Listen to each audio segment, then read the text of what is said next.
Israa'el irraatii yoo jalqabnu haleellaa har'a ganama Israa'el Gaazaa irratti raawwatteen namoonni du'an 400 ol gaheera. Haleellaa cimaa barii lafaa Israa'el Gaazaa irratti raawwatte kanaan lakkoofsi namoota du'anii ammas dabalaa jira. Haleellaan kunis guutummaatti Waashingtaniin kan qindaa'e ta'u dubbii himaan Israa'el himeera. Oduu kanarratti Darajjee Gonfaa dabalata qaba.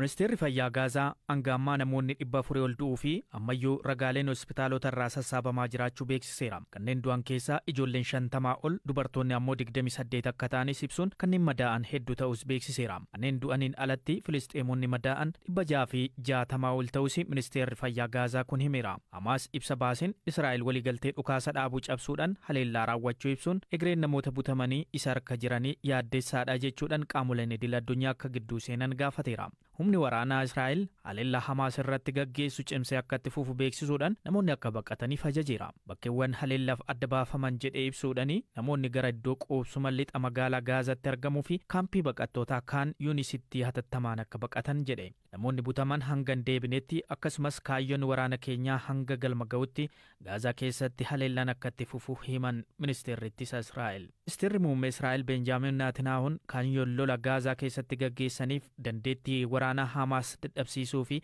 namoonni butaman deebisuu akka ta'e kanaan dura ibsanii ture.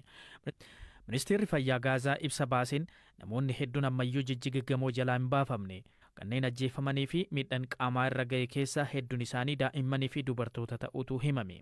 Israa'el gamashiin ibsa baasteen Hamaas waliigaltee dhukaasa dhaabuu akka dheeratu yaada dhiyaate fudhachuu waan didee fi haleellaa akka jalqabde ibsite. Waraana Gaazaa ji'a lamaaf dhaabatee ture itti fufuu malee filannoo biraa akka hin qabne Israa'el beeksifte. Waliigalteen waraana dhaabuu akka dheeratuu fi namoonni akka gadi dhiifamaniif yaada dhiyaate Hamaas irra deddeebiin fudhachuu dideera jechuudhaan sababa waraanni bifa haaraan eegaleef himan ministeerri dhimma alaa Israa'el Oren Marmoristeen. Hamaas garuu ibsa baaseen Israa'el waliigaltee cabsuun waraana banuu ishee himachuun UN fi qaamoleen araaraa akka gidduu seenan gaafateera.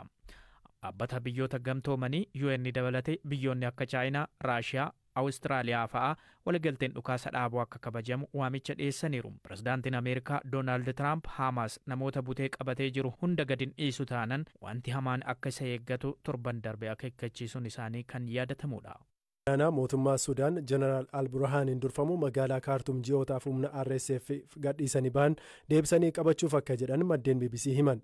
Jeneraal Abdul Fattah Al-Burhaan teessoo mootummaa isaanii magaalaa Poort Sudaan gochuun waraanicha hoogganaa jiru. Maddi BBC dippiloomatii ta'uun biyyicha jiran akka himanitti humna Al-Burhaan deeggarsa bal'aa uummata irraatii qaba. Soomni Ramadaanaa osoo hin bahin magaalaa Kaartum deebisanii qabachuuf waraana cimsanii akka jiranis BBCtti himaniiru. Amma lolichi ji'oota sadan darban kana bareechee bifa qayyarateetii olaantummaa Suudaan Armed Force yookaan mootummaadhaatiin gaggeeffamaa jira biyyattii keessatti. Fakkeenyaaf amma naannoo gara baha Suudaanitti argamtu Aljaziiraa State kan jedhamtu magaalaa guddittii isii Madanii yookaan Wad Madanii kan jedhamtu akkasuma ammas Sinnaar magaalaa guddittii isii Sinjaa dabalatee mootummaan deebisee to'atee jira. Akkasuma naannoo Buluunaayil irraa illee gara caalu mootummaan duraanis Buluunaayil magaalaa guddittiin galle hamma tokko RSF galee ture. Hamma san keessaa mootummaan baasee amma lookaalitii tokko duwwaadha. Lookaalitii Attadaamuun jedhamu qofaatu Buluunaayil isteetii keessaa RSF harkatti gale malee mootummichi deebisee to'ateeti jira. Amma lolli guddaan gaggeeffamaa kan jiru naannoo magaalaa Kaartuum keessatti. Kaartuum irraa illee naannoo masaraa mootummaa ollaa sanitti gaggeeffamaa jira. Onnee yookaan qalbii magaalattii keessatti gaggeeffamaa jira jechuun ni danda'ama. Already mootummichi ji'a darban kana keessa naannoo Baharii jedhamu to'atee jira.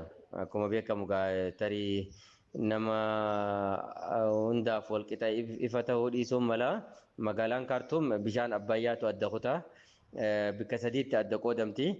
Kaartuum Baharii umdurmaan jedhamtee naannoo sadiitti adda qoodamti.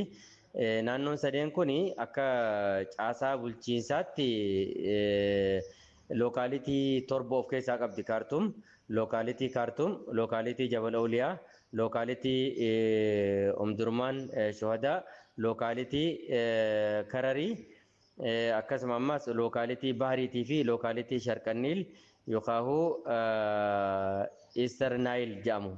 Lookaalitii torban kanatti adda qoodamti. Torban kana keessa amma mootummichi umdurmaaniin to'atee jira. Kara naannoo amma tokko duwwaa to'ate malee Kararii fi umdurmaan to'atee jira. akkasuma ammas baharii to'atee jira. Sharqanni yookaan Eastern Nile kan jedhamu state locality kan jedhamu to'atee jira. Gama kanaan amma locality Jabal Oliyaatii fi locality Kaartum Duwwaatu hafe. Kan amma RSF harkatti hafe. Kanarraayyuu Jabal Oliyaarraa isa amma tokko lolaatuutti adeemsifamaa jira. Locality Kaartum keessaa gara caalu mootummichi amma qabateetuyyuu lolli adeemamaa jiru naannoo masaraa mootummaatii fi naannoo ministeera aadaa fi beeksisaa, ministeera hajaa dhimma biyya keessaa, ministeera hajaa alaa, Kaartum yuunivarsiitii naannoo kanatti lolli deemamaa ture. Naannoo kanarraayyuu amma gara caalu mootummichi of harka galfatee naannoo masaraa mootummaa argamuu fi hamma tokko qofatti lolli gaggeeffamaa jira.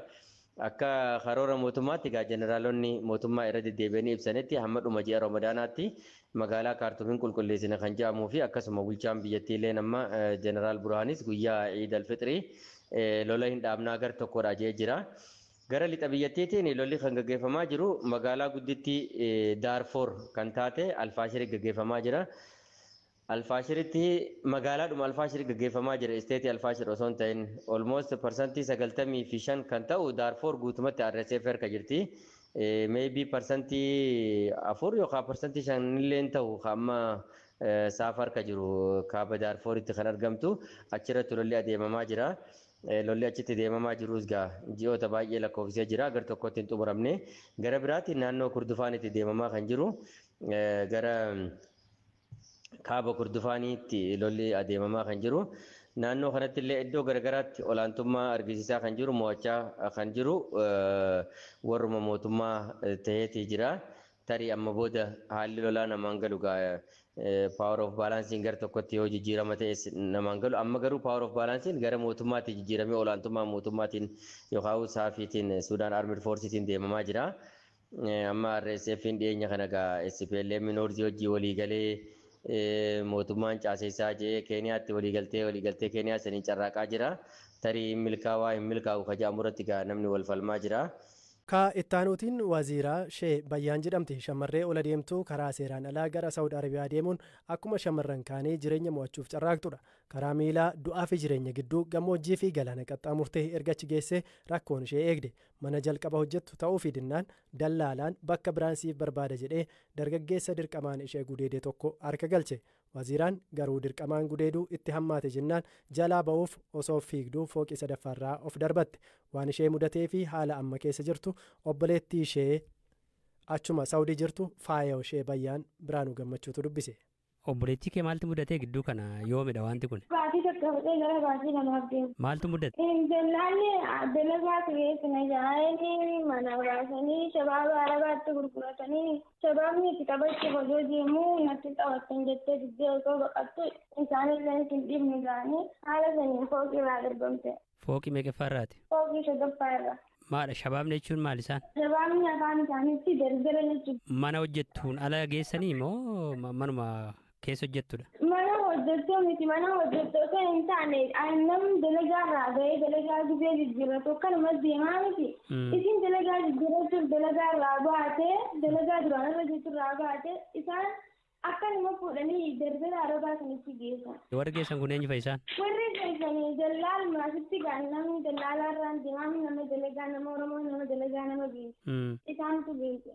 Warri dallaalaan kun namoota biyya keenyaadha moo lammii machi biyya sanaati? Namoota biyya keenyaati dalagaa nama geessanii yoo dalagaalee namaan taane dhaqanii nama fuudhanii garuu inni gisee isin iyyoo rakkoo keessa seenteen irratti bilbilattee rakkoo keessa seenee na fuudhisee hinnaan jettee irratti dawwalee fuudhise. Naani gosa jawwaan irraa kaasu biyya irratti dawwalee anis baasuu hin danda'u mootummaa irratti dawwalee.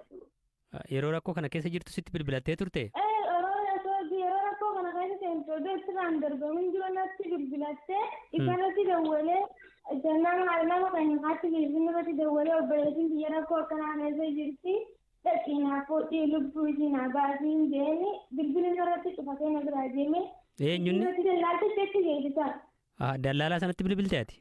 Dallaalaa sanatti bilbilee bilbila irratti cufatee kutee isii irratti bilbilee ani si baasuu hin danda'u mootummaa irratti dawwaladhu naan jeesse. Mootummaatti immoo jechuu dandeessira isheen seeraan ala deemte moo karaa seeraa deemte? Karaa seeraan ala deemte dawwalettu mootummaa irratti dawwalattillee dhaqanii fuudhuuf hin dandeenye hin qabdu bilbilillee irraa fuudhanii tura. Arabsitti masanii irraa fuudhe.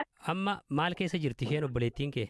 Amma waan isheen keessa jirtu waan tokko waan irraa beekun qabu gaafa awwala mana san dhayitu mana hafamaa san dhayitu naa bilbiltee dubbisee ture san booda namni duraan bilbilan isheen dubbisiisellee bilbilan irraan kaasu. Ammaaf lubbuun hin jirti hin jirtu waan irraa beeku waan takka hin qabu. Qaamni harki hundi caccabee jira qaamni hidhamtee jirti. Amma namichi bilbila irraa fudhatee sin deebisnee fudhatee ma badee? Hin deebisne bilbila waan takka hin deebisne bilbila maallaqa isiin mana dalagaatti dura dalagattee dursee harkaa qabdu irraa fudhatee waan takka hin deebisne. Walumaan deemta moo obboleettii kee wajjin? Adda adda kennina. Isheen dhufte hin turre dhiyoon sana dhuftee garuu hundi kana jira hin jira. Qotisuu keeti moo hangafa isheen? Narraan dhalatte hangafni ana narraan dhalatte. Sirra dhalatte? Narraan dhalatte. Maatiin biyyaanatti dawwalanii na gaafatanii awwaan maatii biyyaa jechuun biyyoon maatii biyyaa osoo biyyaa bu'aa jiranii.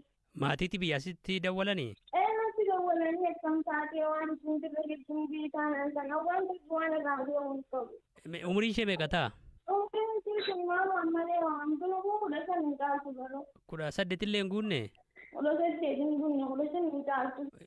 Waggaa meeqa keessatti erga deemte Saawudii? Waggaa akka hin geenye berganaaree fudhatte. Ani duran deemee ani waggaa gadi guuteen jira isin hin geenye ganaadha.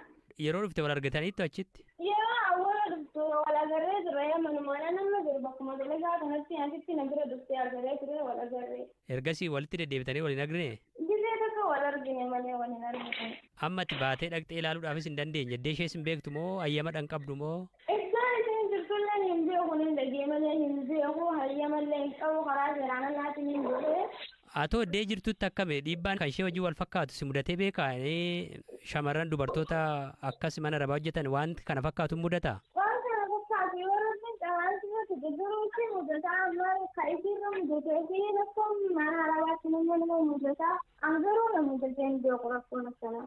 Eenyu akkasii birmatu kan maal akkasiif ta'u barbaadda? Uummanni Oromoo ani nama yoo danda'an nama dhaqee illee akka laaluu guutumaan guututti akka ittiin haala ittiin keessa jirtu naa barbaadanii gargaaranii gurbaa kana narraa ogolee kanallee naa qabanii miidhaa jirtu irra ga'e obboleetti kiyya waan ta'eef maatiin kiyya halkanii guyyaa maraachaa jirti akkasumallee yaadee ittiin maraachaa jira biyya maraatti dhiphachaa jira naa gargaaranii tajaajila naa ta'anii dhiiga obboleetti kiyyaa naa barbaadanii.